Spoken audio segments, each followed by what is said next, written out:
Assalamualaikum. Jangan lupa like, comment, and subscribe. Bye. Bismillahirrahmanirrahim. Assalamualaikum warahmatullahi wabarakatuh.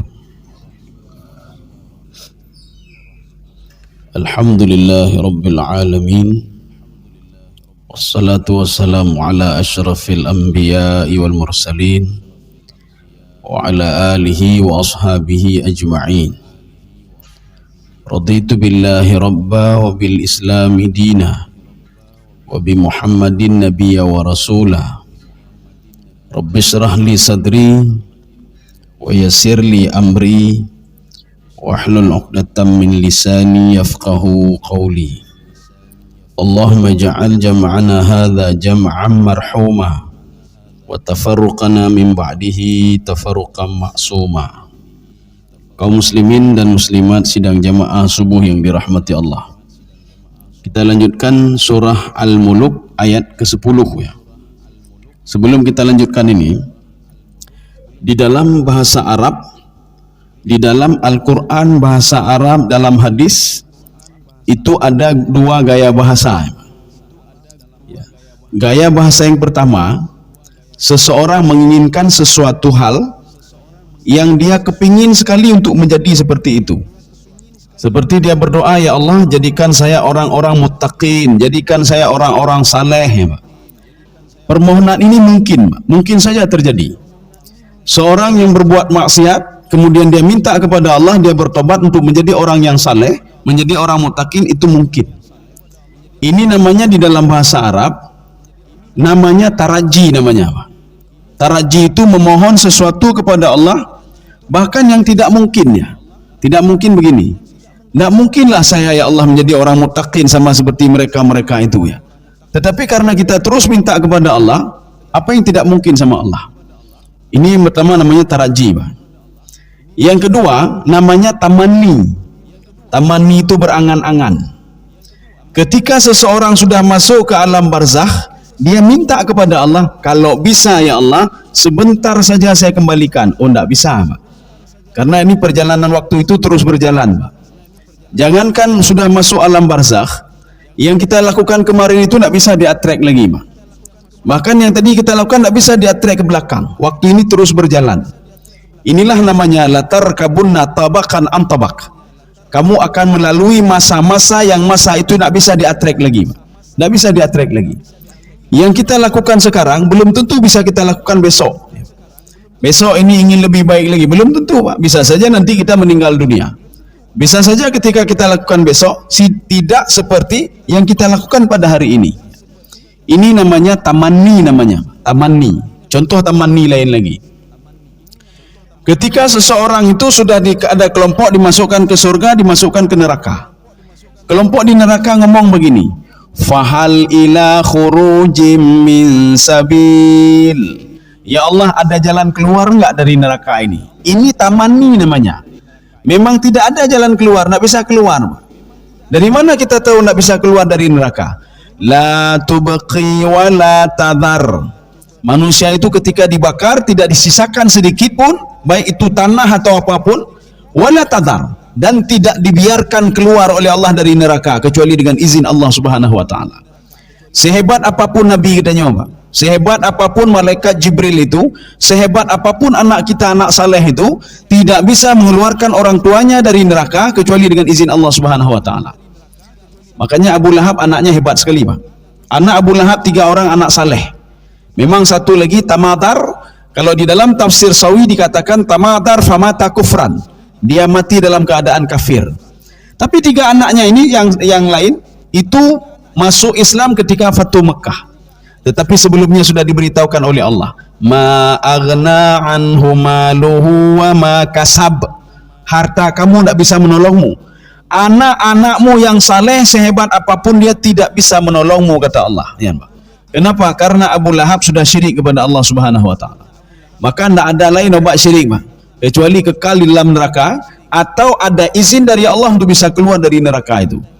Sekarang yang akan kita bahas ini, ayat ke-10 ini termasuk gaya bahasa uslubut tamanni.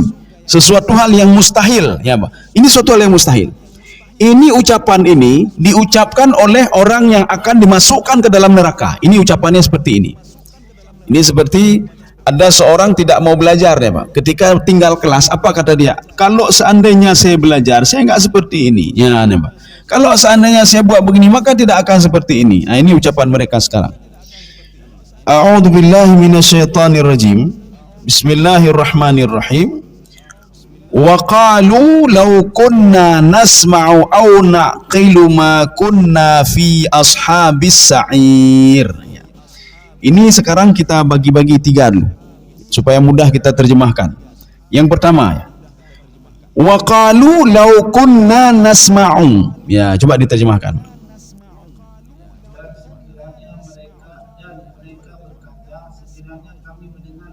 Sudah. Ya. Mereka berkata, ini akan dimasukkan ke neraka nih Pak. Akan dimasukkan ke neraka. Mereka mengatakan lau kunna, itu lau tamani namanya. Andai-andai. Di dalam Al-Quran kita ada menjumpai juga. Walau anna ahlal qura amanu wattaqaw lafatahna alaihim barakatim minas sama'i wal ard. Kalau seandainya penduduk kampung ini beriman semua, bertakwa semua, rezeki akan aku buka dari langit dan dari bumi. Tetapi sayangnya tidak, Mbak. Mereka tidak beriman ya. Sayangnya hanya sebagian saja yang beriman. Ini makna lau. Lau ini tamanni. Artinya Allah mengatakan kalau seandainya, tapi tidak terjadi kata Allah. Tidak ada yang beriman kepadaku semuanya. Di dalam satu negeri itu paling-paling ada beberapa orang saja. Dalam satu kampung tidak ada yang beriman semua kepadaku kata Allah. Kalau mereka semua beriman kepadaku, aku turunkan berkah dari langit dan dari bumi. Ini kalimat lau Pak.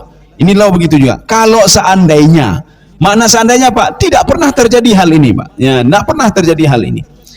Wa qalu law kunna nasma. Kalau seandainya kami di dunia dulu, ya nih Pak. Ini kalimatnya ada sebuah kitab, bukan satu kitab. Setelah saya selidiki rupanya banyak kitabnya Pak. Judulnya Balaghatul Quran. Dalam kitab Balaghatul Quran yang ada sama saya satu versi, Pak. Satu versi bagaimana? Pengungkapan kalimat past tense itu present. Past tense maknanya present. Present maknanya past tense. Saya cuma punya itu saja. Ada kitab yang lain yang cerita tentang lain lagi, Pak. Yang saya punya itu menceritakan tentang ayat ini. Ayat ini bentuknya present tetapi maknanya past tense. Ya, Pak. Itulah keunikan Al-Qur'an. Ini diungkapkan kalau seandainya kami mendengar kapan? Dulu ketika di dunia, ketika kami masih hidup. Ya, Mbak. Ketika kami kafir dulu, kalau seandainya kami dengar, kalimat ini present, ini masa depan, Mbak. Tetapi makna masa depan adalah past tense. Yang dimaksud di sini past tense, Mbak. Masa lalu. Dulu kami kenapa tidak mau mendengar? Kalau seandainya kami ketika di dunia kami mendengar, maka kami akan dijauhkan dari neraka ini. Ini kalimatnya namanya juga ijaz. Ijaz itu kalimat sudah dipendekkan. Kalau dipanjangkan, itulah seperti itu, Pak. Kalau kami di dunia kami mendengar apa perkataan Allah, perkataan Rasulnya, perkataan kamu patuh kepada Al-Quran, maka tidak akan terjadi seperti ini. Kami tidak akan di depan neraka seperti ini dan dimasukkan ke dalam neraka. Tidak mungkin. Ya. Ini makna nasma. Nasma apanya? Sami'na bima fid dunya. Kami mendengar apa-apa dulu nasihat ketika di dunia. Ini present tapi maknanya past tense. Ada juga di dalam Al-Quran ketika cerita Fir'aun. Cerita Fir'aun kan masa lalu, tetapi dikemas dalam masa depan. Ya, kan cerita masa lalu Fir'aun pada masa Nabi Musa alaihissalam. Tetapi dalam Al-Quran diungkapkan dengan kalimat present, masa depan. Padahal Fir'aun masa lalu. Apa maksudnya? Kejadian Fir'aun itu pada masa lalu akan terulang lagi pada masa depan. Maka diungkapkan dalam bentuk present. Ya, ini yang pertama. Yang kedua, kejadian Fir'aun dulu akan lahir Fir'aun selanjutnya yang lebih dahsyat dari Fir'aun dulu, Pak. Makanya ayat Al-Quran itu mengungkapkan cerita Fir'aun dikemas dalam bentuk present. Walaupun kejadiannya past tense, sudah masa lalu. Ada juga kejadian masa lalu diungkapkan oleh Allah dalam bentuk present. Ada juga present dalam bentuk past tense. Jadi kejadian masa depan diungkapkan dengan masa lalu. Kejadian masa lalu diungkapkan dalam masa depan. Kaum muslimin sedang jamaah yang dirahmati Allah. Sudah, ini yang pertama, kelompok pertama. Sekarang kelompok yang kedua. Au naqilu. Ya, itu saja. Coba sambung, Pak. Sudah memikirkan. Ini sebenarnya ada bahasa kasar apa namanya? Kalau kami menggunakan otak kami untuk berpikirnya, nih Pak.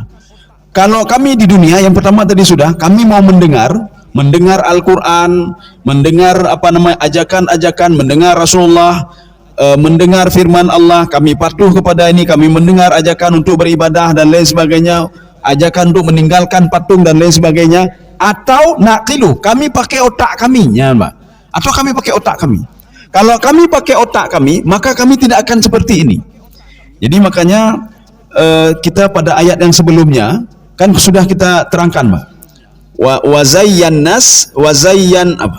Sama ad-dunya bimasabih. Kami menghiasi langit dunia itu dengan bintang. Itu kan tafsiran pertama. Tafsiran yang kedua, tafsir Ibnu Arabi, kami hiasi otak manusia itu dengan akal, ya Pak. Dengan akal dan kemampuan untuk berpikir. Itu masabih namanya. Kalau nggak salah, ini yang kemarin ya kita bahas, Pak. Ya ini, Pak. Walaqad zayyana sama ad-dunya bimasabih. Maka masabih yang dimaksud adalah akal. Maka tidak ada alasan kita untuk mengatakan saya tidak tahu ya Allah. Saya tidak tahu kalau bumi ini ada penciptanya, tidak ada alasan lagi, Pak. Saya tidak tahu kalau nanti suatu saat bumi ini akan kau ledakkan, langit akan mungkin, tidak ada, Pak. Karena kita sudah diberikan akal oleh Allah untuk berpikir.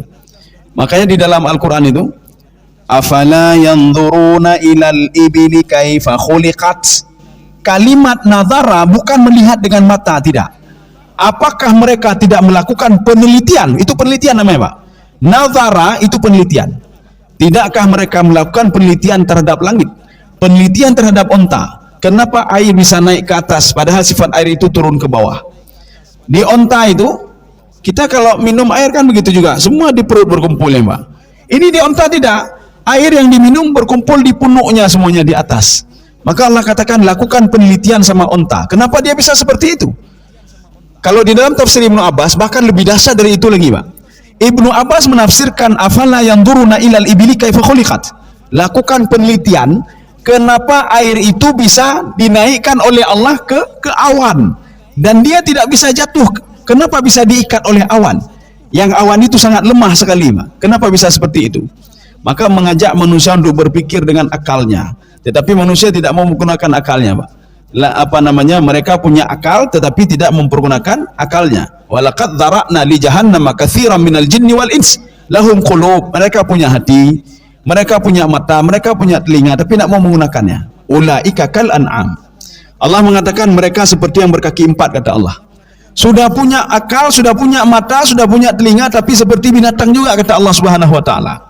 Bahkan di dalam tafsir Al-Baghawi, apa kata Imam Al-Baghawi? Kenapa Allah mengumpamakan seperti binatang dan kemudian Allah mengatakan balhum adal, manusia lebih sesat dari binatang? Kata Imam Al-Baghawi, al-hayawanu ya'rifullah. Binatang dia mengenal Allah, bukan tidak kenal, Pak. Binatang mengenal Allah. Maka saking buruknya manusia itu, kata Allah, balhum adal, binatang saja yang tidak saya berikan akal, kata Allah, dia mengenal saya, kata Allah. Dia pandai berterima kasih kepada saya. Dia kalau ada masalah dia memanggil saya, kata Allah. Tapi manusia sudah saya berikan akal, saya berikan hati lagi untuk tafakuh, tapi dia tidak mau tahu, kata Allah Subhanahu wa taala. Kaum muslimin sedang jamaah yang dirahmati Allah. Ini makna naqilu, Pak. Satu. Untuk menjelaskan naqilu lagi, ada satu kajian tafsir, Pak. Jadi saya teringat ketika kajian tafsir bersama Syekh Taha, nama beliau. Beliau seorang pakar tafsir dan seorang dosen di Universitas Ummul Qura Mekah. Ketika itu kami hadir di kajian beliau, ketika beliau mengkaji inna hadzal qur'ana yahdi lillati hiya aqwam. Ketika beliau menjelaskan ayat itu, dijelaskan dalam 2 jam dijelaskan, Pak. Kami memulainya sebelum asar, sambil dulu. Setelah asar itu kira-kira jam-jam 6 atau setengah 7 selesainya. Beliau membahas cuma 1 ayat saja, Pak. Apa kata beliau? Lillati hiya aqwam, Al-Quran akan menjadi petunjuk bagi manusia yang menggunakan otaknya, kata beliau, Pak. Aqwam itu otaknya. Walaupun manusia itu dia hebat sekali tapi tidak mau pakai otaknya ketika mengkaji Al-Quran, jangan pernah harap Al-Quran menjadi petunjuk bagi dia, ya, Pak. Maka banyak orang-orang barat ketika dia mengkaji Al-Quran, ketika dia menggunakan otaknya, ketika dia baca Al-Quran, insya Allah dia akan diberikan petunjuk oleh Allah. Demikian pula kita, Pak. Orang kafir saja diberikan petunjuk untuk bisa memahami dekat dengan Allah Subhanahu wa taala. Apalagi kita, Pak. Tetapi kita tidak mau. Artinya Al-Qur'an itu inna hadzal Qur'an yahdi, dia akan menjadi petunjuk lillati hiya aqwam, bagi yang memempurnakan otaknya dan akalnya. Makanya bagusnya ketika kita baca Al-Qur'an, kita memahami apa yang kita baca, Pak. Paling enggak kita tahu terjemahannya itu apa. Ya. Jangan kita baca-baca saja. Kalau kita baca saja rugi, Pak. Kita tidak tahu apa yang kita baca, kita tidak tahu pemahamannya apa, pesan Allah itu apa, tidak tahu apa-apa. Kita baca undang-undang, Pak. Kita yang tahunya apa, pasal sekian kita tahu, tapi kita tidak tahu maksudnya itu apa, kan rugi saja. Ini jangan nanti seperti yang digambarkan oleh Allah dalam Al-Quran. Memang gambaran ini untuk Yahudi dan Nasrani, Pak. Yahudi dan Nasrani diibaratkan oleh Allah dalam Al-Quran, mereka itu kitabnya banyak, Pak. Kitab Taurat ada, kitab Injil ada, kemudian para nabi juga banyak, tetapi tidak masuk dalam otak mereka, Pak. Maka Allah mengatakan kamathalil himari yahmilu asfara, mereka seperti keledai, kata Allah. Keledai itu simbol dungu, Pak, dungu bodoh ya.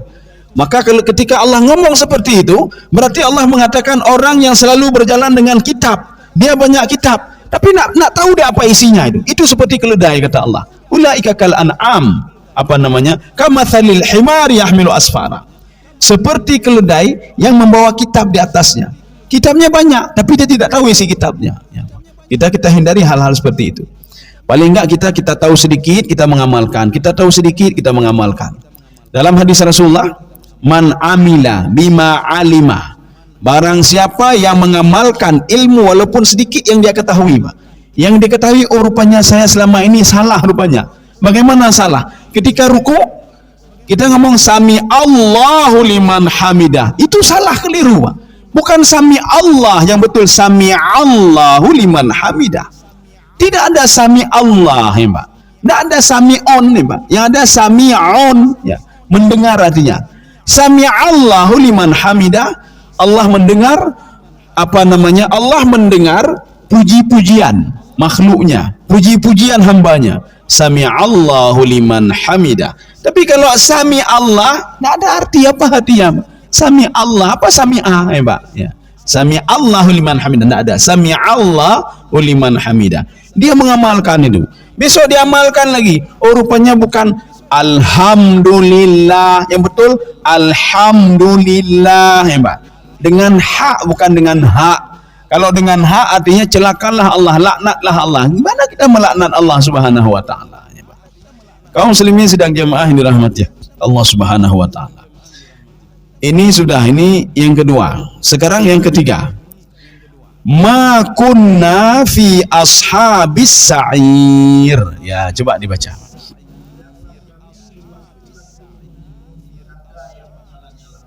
Ya, ini agak bingung kita. Ada terjemahan lain, Pak? Ada, Pak? Ada? Sama juga. Ya, ini kebalikannya, Pak. Ini kunna, ya ini sudah lain lagi, Pak. Ini ceritanya past tense tetapi maknanya present, ya, Pak. Ini past tense ini. Kalau tadi present tapi cerita past tense. Kalau kami mendengar dulu, kalau kami mendengar Al-Qur'an, dulu kalau kami patuh tetapi dikemas dalam bentuk present. Sekarang diulang lagi. Sekarang kebalikan, Pak. Ma kunna fi ashabis sa'ir. Kami tidak akan masuk ke dalam neraka, ya, Pak. Kami tidak akan masuk ke dalam neraka. Ini kapan? Ini di akhirat, ya. Cerita akhirat tapi dikemas dalam bentuk past tense, dalam bentuk masa lalu. Tapi ini masa depan, Pak. Kami ini di depan neraka ini. Ma kunna fi ashabis sa'ir. Kami tidak akan masuk ke neraka. Tetapi di sini diungkapkan, makanya kenapa saya minta terjemahan lagi? Karena ada sebagian penerjemah mungkin dia terjemahkan kami tidak akan dulu masuk. Tidak akan masuk. Ini cerita masa depan, ya, Pak. Kalau tadi cerita masa lalu, kalau kami mau mendengar Al-Quran, kami mempergunakan otak kami untuk berpikir, maka kami tidak akan masa depan, kami tidak akan seperti ini. Ya, Pak. Kami tidak akan masuk ke dalam neraka. Ini kunna ini siapa? Ini kunna ini kembali kepada wakalu. Wakalu itu siapa? Itulah orang-orang yang akan dimasukkan ke dalam neraka. Bagaimana mereka masuk posisi mereka? Dalam Al-Quran bisa kita buka nanti surah Al-Jasiyah. Haula jahannam jithiyya, ya, namanya. Apa itu jathiyah? Jathiyah itu berlutut, Pak. Berlutut apanya? Makanya kalau kita pahami itu, rupanya cerita tentang neraka ini, Pak. Seorang yang akan masuk ke dalam neraka, dia berlutut semua di depan Allah Subhanahu wa taala. Jadi bukan sujud, Pak. Dia bukan sujud karena sujud tak mau diterima lagi oleh Allah. Sujud itu lambang kepatuhan kepada Allah. Tetapi kalau duduk dengan lutut itu simbol apa? Lambang apa? Lambang terpaksa, ya, Pak. Terpaksa itu, Pak. Makanya ketika pada masa Jepang kita dulu, coba lihat, Pak. Semua orang duduk di atas lutut nih, Pak. Itu terpaksa dia duduk di atas lutut nih, Pak. Terpaksa, semua di atas lutut dia duduk. Kakinya ke belakang yang lain, Pak. Itu simbol apa? Simbol kehinaan dia dan simbol kepatuhan dia secara terpaksa kepada Belanda. Maka mereka semua duduk di atas lutut. Itu simbol kepatuhan dia kepada Allah dan keterpaksaan dia kepada Allah, Pak. Simbol zalil. Zalil itu kehinaan. Makanya ketika mereka itu di depan neraka itu, haula jahannam jithiya. Mereka semua duduk dengan lututnya semuanya, Pak, yang akan masuk ke neraka. Bagaimana cara masuk ke nerakanya? Apakah ditolak oleh mereka? Tidak. Tinggal ditarik saja kakinya. Fayukhadhu bin nawasi wal aqdam. Kakinya ditarik satu-satu, Pak. Ditarik satu-satu sehingga mereka masuk ke dalam neraka. Otomatis kalau kakinya ditarik, berarti yang masuk apanya? Kepalanya duluan yang masuk ke neraka, Pak. Maka orang yang masuk ke neraka itu seperti orang menyelam. Masuknya begini, Pak. Jadi bukan lompat kaki ke bawah, tidak, tetapi kepalanya ke bawah. Yang di dalam hadis disebutkan, ketika kepalanya itu turun ke bawah, itu sampai ke bawah 40 tahun baru sampai ke bawah. Ya, Pak. 40 tahun. Nyo katanya 40 tahun sudah menikmati dunia 40 tahun, Pak. 40 tahun sudah kita nikmati dunia, kena kaje, nikmat ini sudah nikmat. Ini kepala saja sampai ke bawah kerak neraka itu 40 tahun baru sampai, Pak. 40 tahun dalam hadis itu tidak dikatakan apakah 40 tahun perkiraan manusia atau 40 tahun perkiraan yang disebutkan dalam Al-Quran. Satu hari itu 1000 tahun. Kalau satu hari 1000 tahun, maka kepala itu akan sampai ke bawah 40.000 tahun baru sampai ke bawah. Ya, nembak. 40 tahun kabeh pun kau Pak. Kita sudah punya ini, sudah punya itu 40 tahun. Belum lagi 50 tahun, 60 tahun. Ya, nembak. Kakaya, kanyo, kaji. Nyobek dah pegah kaya tu, ule menten truk meyu, 40 tahun baru sampai ke bawah. Ya, nembak. Kaum muslimin sedang jamaah yang dirahmati Allah. Ashabus sa'ir, ya. Sa'ir ini adalah api neraka Dzusadidin yang sangat kuat sekali, Pak. Yang memberikan yang putus-putus, Pak. Ya, jadi kemarin itu sifat api neraka. Api neraka itu bukan menyambung tidak api, tetapi putus-putus, Pak. Sehingga di dalam ayat lain disebutkan salasu syu'ab. Dia mengeluarkan tiga api itu, Pak. Maka api yang keluar itu warnanya hitam. Dan api ini rupanya masuk dia ke padang mahsyar api ini, Pak. Sehingga sebagian orang kafir mengatakan sudah ada awan yang melindungi kita. Rupanya ketika dia di bawah api itu sangat panas sekali rupanya, Pak. Ya, api itu sangat panas. Ini namanya syu'ab. Makanya api neraka itu dia nyala-nyalanya putus-putus, Pak. Jadi tidak menyambung, putus-putus. Kalau di dalam tafsir Baghawi disebutkan asyadul azab, asyadu al-ghadab. Itu karena marah sekali api ini, Pak. Makhluk Allah ini marah sekali kepada manusia yang membangkang kepada Allah Subhanahu wa taala yang menciptakan api itu. Ya. Kita lanjut lagi. Sekarang ayat 11. Oh ya, sebelumnya ashabus sa'ir ini pendatang. Ashabul yamin begitu juga. Ashabul yamin, ashabul shimal artinya yang datang melalui sebelah kanan, yang datang melalui sebelah kiri. Tetapi ada juga satu lagi, ahlun nar. Ya, nembak. Ada ashabul jannah, pendatang yang masuk ke dalam surga. Tetapi ada satu lagi, ahlun nar, tapi tidak ada ahlul jannah. Ahlun nar maksudnya atholhu. Ya, nembak. Rupanya di neraka ada atholhu, tapi dalam surga tidak ada atholhu. Ketika seorang masuk ke dalam surga, lam yatmithunna insun qablahum walajan. Tidak ada satu jin pun di dalam itu, tidak ada satu manusia pun dalam itu yang menyentuh yang ada di dalam surga. Tapi neraka sudah disentuh oleh iblis dan syaitan. Maka ketika seorang itu masuk, tak pegah kita, ada kita kakak ni. Ketika ada seseorang masuk ke neraka, maka dia sudah melihat asolu. Oh, mana asolu agak? Nah, asolu agak dalam neraka. Sudah duluan dijamah oleh asolu. Makanya nanti iblis dan syaitan itu tak perlu dihisap lagi mereka, Pak. Tak ada dihisap mereka. Artinya apa? Langsung masuk ke neraka, non kloter, anak kloter ya, Pak. Jadi artinya eksklusif, VVIP. Jadi ketika di padang mahsyar ada kelompok-kelompok yang langsung dimasukkan ke dalam neraka. Tidak ada hisab-hisab. Orang kafir begitu juga. Tidak ada hisab orang kafir. Itu apa dihisab? Apa yang mau dihisab? Orang musyrik, apa yang mau dihisab? Tidak tahu apa yang mau dihisab. Sekarang siapa yang dihisab sebenarnya? Yang dihisab adalah orang mukmin, kata Imam Sawi. Orang mukmin yang berbuat maksiat itu yang dihisab oleh Allah. Maka kita jangan dipikirin orang kafir dihisab, apa yang mau dihisab mereka? Orang munafik mau dihisab apanya mereka? Amal tidak ada, ibadah tidak ada, apa mau dihisab? Mau ditimbang apanya? Ya, Mbak. Jadi makanya mereka ada bersedekah. Mereka kafir kan? Kalau kafir tak perlu dipertimbangkan, Mbak. Langsung masuk non-kloter, anak kloter, Mbak. Tetapi ada juga yang masuk ke neraka itu menunggu kloter. Inilah orang beriman yang berbuat maksiat, Mbak. Kalau kita nanti mendengar dalam Al-Quran, seseorang yang menunggu giliran untuk masuk neraka, berarti itu orang beriman, Mbak, yang berbuat maksiat. Orang beriman memang berbuat maksiat. Tetapi kalau dia tidak beriman, tidak perlu menunggu kloter, Pak. Non-kloter langsung masuk terus ke dalam neraka, ya, Pak. Dalam surga begitu juga. Ada seseorang yang masuk ke dalam surga non-kloter. Salah satunya yang dijanjikan oleh Rasulullah 70.000 orang, Pak, masuk ke dalam surga tanpa hisab, tanpa ditanya apa-apa. Satu, kelompok pertama. Kelompok yang kedua, seorang yang punya anak yang saleh, Pak. Anaknya penghafal Quran. Ya, nih, Pak. Ini dia akan non-kloter juga, Pak. Non-kloter. Yang ketiga, kalau ada seorang ibu yang punya anak meninggal dalam kandungan, atau ketika dia meninggal anaknya meninggal dunia, maka ini orang tuanya non-kloter juga, Pak. Dia non-kloter. Kemudian ada lagi seorang pemimpin yang adil, Pak. Maka dia akan dilindungi oleh Allah Subhanahu wa taala. Termasuk di situ seorang yang memimpin diri dia sendiri, Pak. Dia adil terhadap tubuhnya, adil terhadap anggota tubuh, adil terhadap rohnya juga, jiwanya juga. Kalau dia memberikan makan untuk tubuhnya, dia juga memberikan makan untuk rohnya. Ini orang adil namanya. Inilah tafsiran dari Al-Imam Al-Adil. Bukan imam adil sepemimpin saja, tidak. Maka Rasulullah mengatakan, paling tidak kamu bisa memimpin dirimu sendiri. Ada beberapa yang orang lagi, Pak. Ada beberapa orang lagi nanti disebutkan dalam hadis, mereka itu non-kloter. Makanya mereka ini tidak dihisab. Maka hati-hati. Kalau seorang sudah dihisab, maka Rasulullah mengatakan, man husiba halaka. Kalau seorang itu dihisab, celakalah dia, kata Rasulullah. Pasti dia masuk ke neraka walaupun sebentar. Kalau dia dihisab. Maka kita berdoa kepada Allah, jangan dihisab, ya, Pak. Baik dihisab, Pak. Makna dihisab, jangan ditanya, Pak. Kalau ditanya, celaka, kata Rasulullah SAW. Ini hadis ini adalah dialog Rasulullah dengan Aisyah.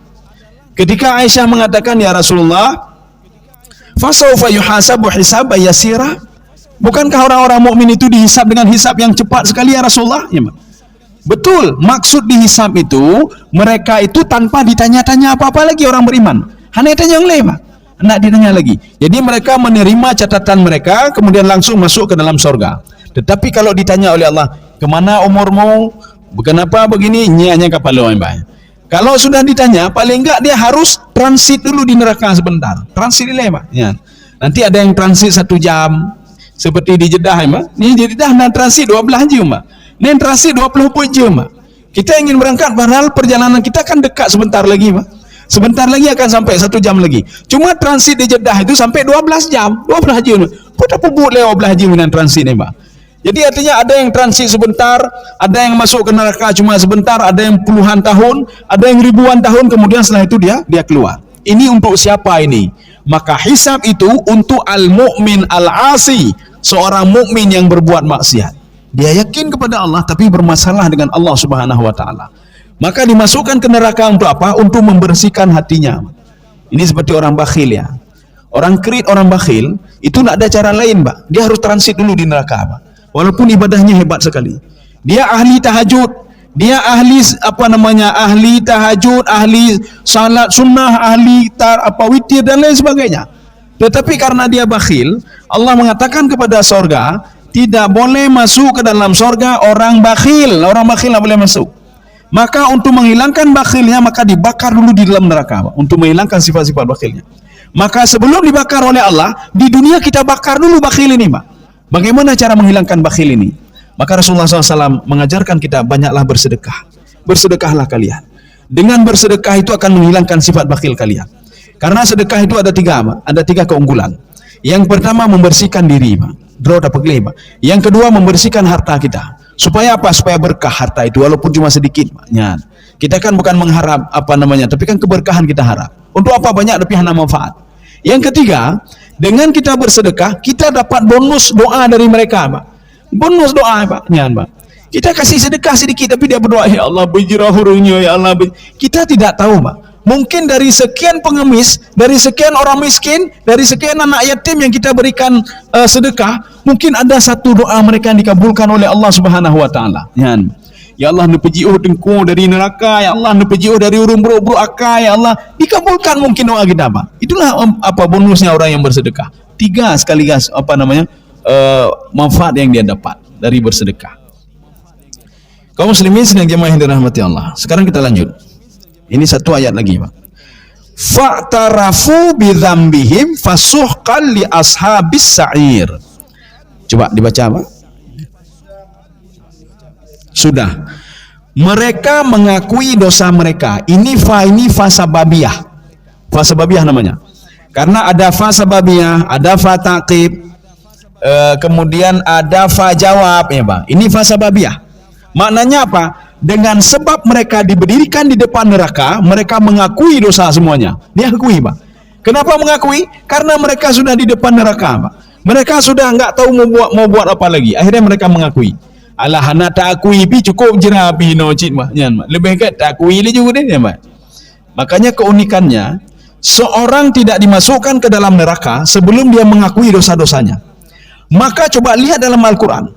Tidak ada orang yang masuk ke dalam neraka dan dia mengatakan saya sudah dizalimi. Ya, lun hanathala alun. Tidak ada, ya, Pak. Semua mengakui. Termasuk ketika ditanya kenapa masuk neraka? Qalu lam nakum minal musallin. Kamu hana temayang, kamu krit, kamu bakhil, kamu mengolong-olong. Dia akui sendiri, Pak. Tapi kalau di dunia, coba tanya, Pak. Coba tanya. Tidak ada orang yang mengakui sebenarnya. Kenapa Bapak masuk? Saya dijebak. Kenapa masuk? Saya tidak salah. Kenapa begini? Teman saya yang salah. Kenapa begini? Saya tidak salah. Saya sudah di sebagai umpan saja saya hanya banyak. Saya sebagai begini, saya dibuat begini. Tidak ada yang mengakui, Pak. Tapi kalau di neraka tidak ada satu orang pun tidak mengakui. Mereka mengakui semuanya. Kenapa? Karena Allah tidak akan memasukkan seorang ke dalam neraka sebelum dia mengakui apa yang sudah dia katakan. Tapi kalau di dunia mengaku tidak mengaku tetap pasal menyerah, Pak. Kamu mengaku atau tidak? Tamong cik. Yang jelas bukti-bukti sudah terbukti. Ini buktinya. Kamu sudah bawa ini, kamu bawa ini, masuk penjara. Tapi kalau di neraka tidak, Pak. Allah mengatakan ini bukti-bukti kamu. Saya tidak buat, ya Allah. Anda lembaga, ya Allah. Ya, Pak. Sehingga Allah mengatakan ini catatanmu. Oh, itu hok ya, Pak. Sama catatan hok dia berani ngomong, Pak. Oh, bagaimana 2 malaikat? Oh, malaikat itu tidak senang sama saya, ya Allah. Tidak senang. Ini yang membuat Rasulullah tersenyum di depan sahabatnya. Sahabat bertanya, ya Rasulullah, kenapa tersenyum, ya Rasulullah? Saya tersenyum, nanti di padang mahsyar ada orang berani berdebat dengan Allah, kata Rasulullah. Dia berani berdebat dengan Allah, tidak berbuat ini, tidak berbuat ini, tidak berbuat itu. Dia berani berdebat. Salah satunya ketika dikatakan oleh Allah, ada 2 malaikat yang mengikutimu. Oh, hana tenang keluar malaikatnya. Waktu saya salat tidak dicatat. Waktu saya mencuri dicatat. Bahkan berapa kali dicatat saya mencuri. Tidak adil malaikat itu. Sehingga Allah mengatakan, boh jit, kata Allah, boleh juga. Kamu tidak yakin kepada catatanmu. Kamu tidak yakin kepada malaikat. Bagaimana dengan lauhul mahfud yang mencatat tentang kejahatanmu? Apa kata pemuda tadi? Itu lebih zalim lagi, ya Allah.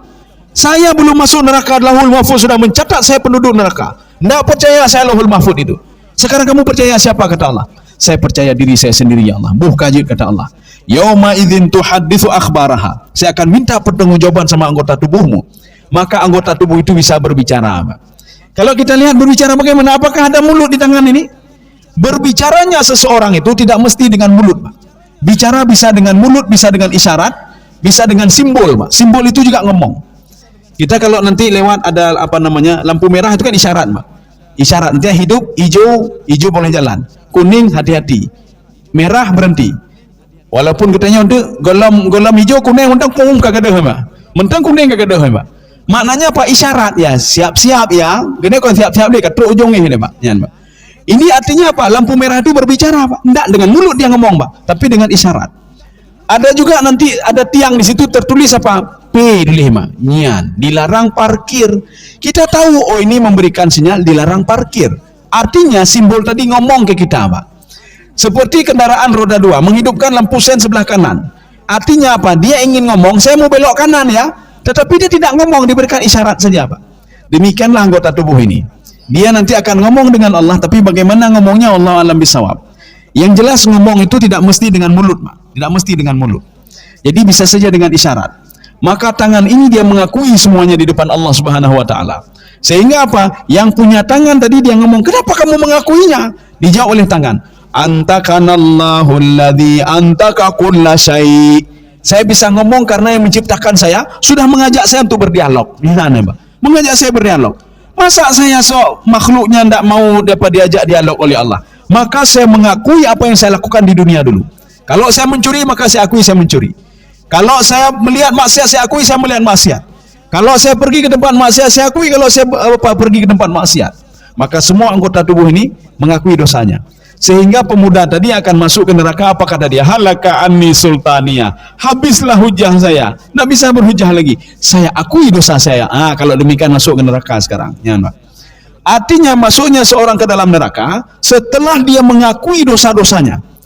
Yang menyebutnya kalau kita masuk penjara mengakui dosa, seumur dia mana akui, ya, Pak. Maka nggak akan pernah masuk penjara, Pak. Anda pernah masuk penjara karena nggak pernah mengakui, Pak. Makanya mengakui tidak mengakui, kalau bukti sudah terbukti semuanya maka otomatis dimasukkan ke dalam penjara, Pak. Tapi kalau di padang mahsyar tidak. Sampai dia akui dulu dosanya, baru dimasukkan. Ya. Tidak pernah nanti dia mengatakan saya sudah didalimi oleh Allah. Tidak pernah, nggak ada, Pak.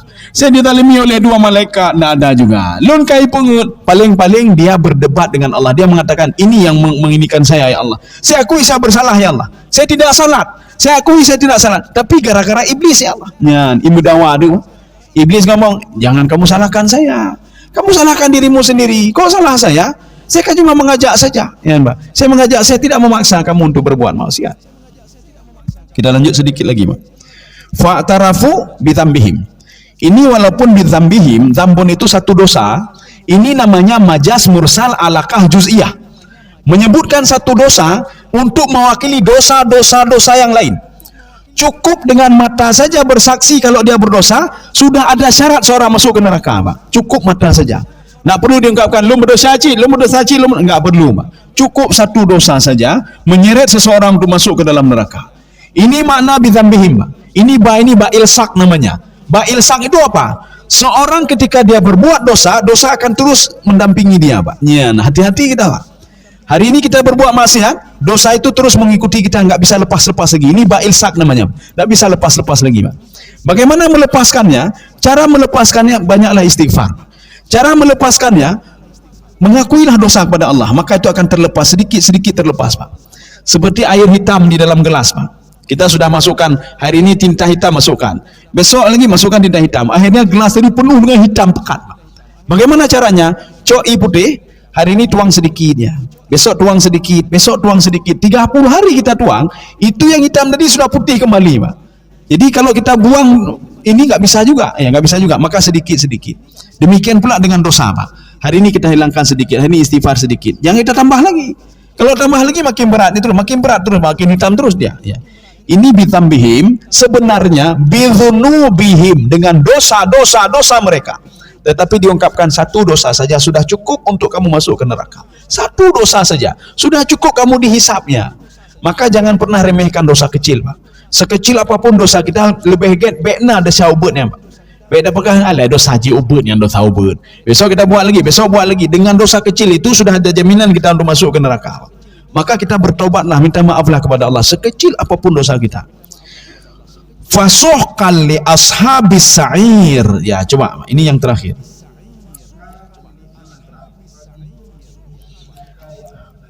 Ya, ini fa taqib namanya. Fa ini kalau kita sudah seperti itu, kita tidak patuh, tidak taat kepada Allah ketika di dunia, fasuhqan li ashabis sa'ir. Maka pantas dia dapat suhqan. Suhqan itu kalau dalam tafsir Ibnu Abbas, wadin fi jahannam, sebuah lembah yang berada di jahannam namanya suhqan. Maka ada yang mengatakan wailun.